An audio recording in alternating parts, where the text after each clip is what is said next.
Okay.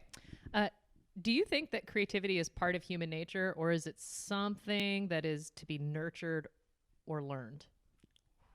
I said something about this earlier. My opinion is that it is not necessarily unique to humans. I'm sure that some platypus out there has had some really innovative idea, but our ability to actually like bring those creative ideas forward is unique to humanity, at least in our presentation so far.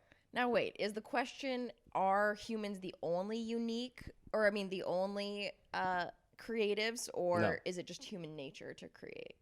Well, I do think that it is human nature. Because I've seen a lot of beaver dams that look very creative in nature. But I agree. I think human nature is to create. What is some of the things, the quotes that we've gotten from people in the past before is basically all you need is space and time, and story will emerge. Yeah.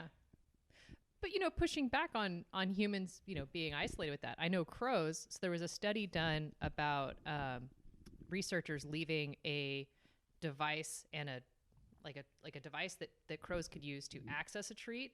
And there were two crows and two different devices. Only one of them would work. And so the crow figured out which one would work and then taught the other crow how to manipulate his device so that they both could do it. And the researchers thought the crows were going to fight. And they just went, no, we're going to work together. Oh, wow. So Hell yeah. So I you was read- actually just setting Teresa up earlier. I knew that animals were super creative. Oh, yeah. Yeah.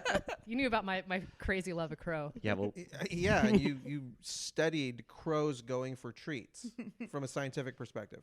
I knew Lacey was going to eventually need this data because it was treats It and does snacks. involve snacks, yes. And for so sure. I went, you know who needs this? Lacey. I And so I'm going to read appreciate this that. peer-reviewed study. I so appreciate that.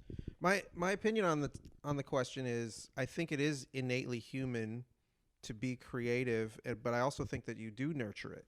I do think it's a muscle that you can use and strengthen over time. But you can access something just by being human in the way that we're wired. Don't you think creativity, too, is almost like a sense of play? The only times that I feel like I've witnessed people in life who are not very creative is when they're in more of a state of depression. Some of Brene Brown's books talks about the opposite of depression is play. And I think creativity and play are almost synonymous. It's this same thing where you have multiple elements and you figure out how they interact together and you impose their interaction together. And really the only times in my life and in people who I love lives where they have not been creative is when they've been in these kind of states of depression. wow. That's deep. And I think, like, I know with kids, they won't tell you, gosh, I had a really rough day. Can we chat? They'll say, can you play with me?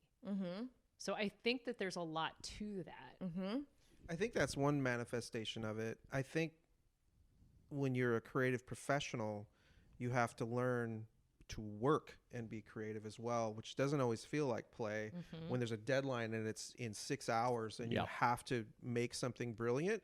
So that's where the kind of the fine tuning of that muscle, I think, in the systems and processes that you're thinking through when you're trying to be creative, and you have to be creative on cue, and that does take experience. It takes time. Yeah. It takes repetition and stuff like that. But I do think there is an aspect of play that you can train your mind and almost force it like a chore to have fun, which is kind of an interesting concept in and of itself. I don't even think play necessarily has to be fun.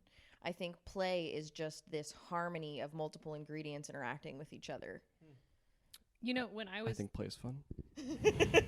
I have fun when I play, and some of the most fun that I have in my entire life are those moments where I have a flash of creativity and I can see something that hasn't been like brought into the world before, and that I could share this, and I've got this cool thing.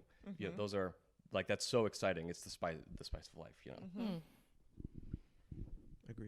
Agreed. I could put that spice on my dirty mac. I'm just saying. Oh my goodness. So when you talk about play not being fun, I think that's really kind of an interesting thought, because there will be times where I'll see a complex problem and my brain says I just want to sit inside of it and just sit there and kind of go, okay, how would I get all of these things to work together? And there is a level of creativity that has to happen to get all of those to come together. Well, I mean, let's bring it around to board games for a minute. I mean, No way. do you have fun every second that you're playing a board game? No, probably not, because you're trying to come up with your strategy.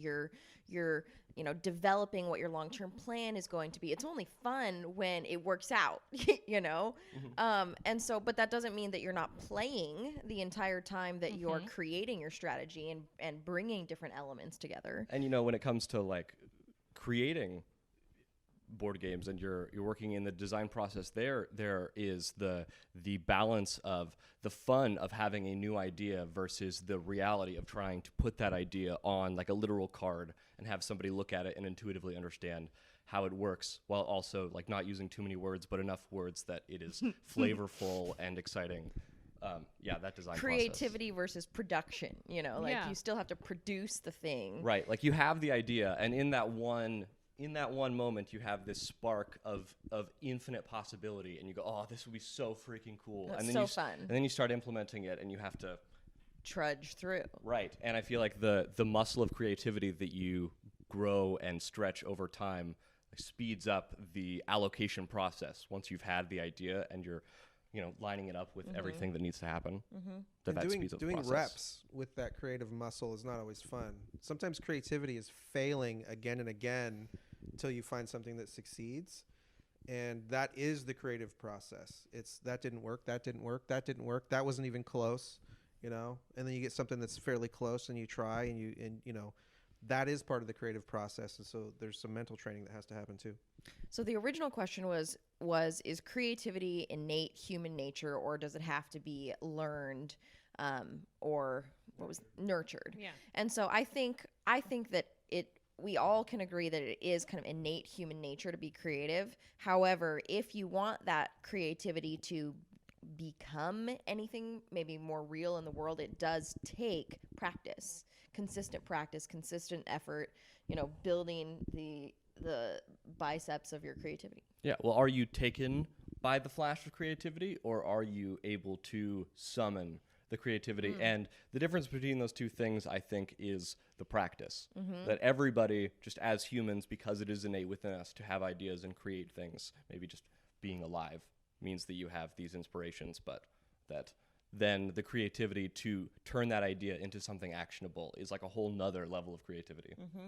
The amount of people that I meet that tell me that they're not creative is mind-boggling. And sad. I can't express it, because I believe everybody is creative, but what they're doing really is they're comparing themselves to whatever you're experienced in creatively, and they're like, well, I'm not at that level, so I don't feel creative. But the truth is, everybody's creative by nature, and they just haven't executed as much as they probably could have. That's why at Subway they call them sandwich artists. It's always back to the snacks, isn't it? Yeah. So what you're here to go back to what you just said, Mark, are you saying that you would say everyone is creative, but only some are creative professionals, just like anybody can make music by banging a pot lid or whatever, but there are only some people who are professional musicians? It's just experience. It's just the amount of experience that you apply to whatever trade, craft, hobby it might be. You can be very creative in the kitchen. You can be very creative in the garden. You can be very creative in your career. You can be creative with how you parent. There are so many things that you can be creative about. So saying that you're not creative, all that means is you're not maybe as self-aware as you could be. Ouch. No, I mean, I think that it's a lot of people feel bad about their lack of creativity. I mean, I personally have talked to people, in my family who are just now at age, late in life, Hey, figuring your out sister's sitting right next to you. that they have the capacity to make anything. I mean, really, like, all your kids are almost out of your house, and you're thinking, now I can finally start writing a book. And it's like, you could have started at literally any point. And I'm so glad that you are starting now, because you absolutely can do it. And I know that you can finish it. But you could have started at any moment, and nothing was holding you back but your own belief and your own creativity. Also time. That's a huge factor, particularly when there's a house full of kids. Well, yeah. Well, Which we'll talk about in the I next know, I was segment. going to say that brings us to. creating that family was an act of creativity too, and the way that you interact with each of your children is a creative act. And so I think it's just a perspective thing for me. We got some coleslaw and brisket in this lime jello.